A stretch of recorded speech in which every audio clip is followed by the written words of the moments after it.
عليكم يا صبايا ومساء الخير عليكم يا شباب. كتير من الميلز اللي جات الاسبوع اللي فات كان نفسي جدا ارد عليها، وكنت فعلا موضبه الحلقه على اساس ان احنا هنرد على الميلز وبعدين نتكلم في الموضوع اللي كنت هتكلم فيه، وهو كان موضوع الضمير.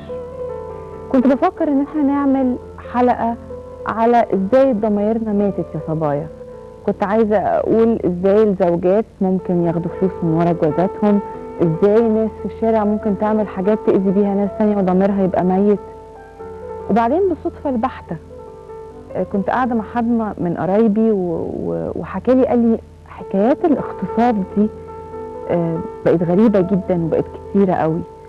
فبقول له ايه، مش هي حادثة البنت بتاعت ميكروباص؟ قال لي لا، في كمان بنت عندها 9 سنين اغتصبت من حد كان راكب في ميكروباص، وفي واحدة تانية اغتصبت من 6 كانوا راكبين توك توك، وكل ده في 3 أسابيع.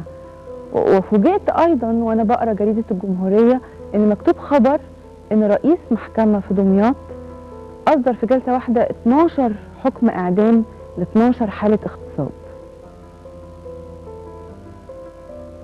انا يعني عمري ما حسيت انه في مصر او في الوطن العربي الاغتصاب ده حاجة من الحاجات اللي احنا حاسينها او بنشوفها. يعني شفنا فيلم المغتصبون ده وكنت يعني بشوف ليلى علوي كده ما صدقهاش، اقول لا دي حادثه، هي كانت حادثه بجد وعملناها فيلم وخلاص وعدت.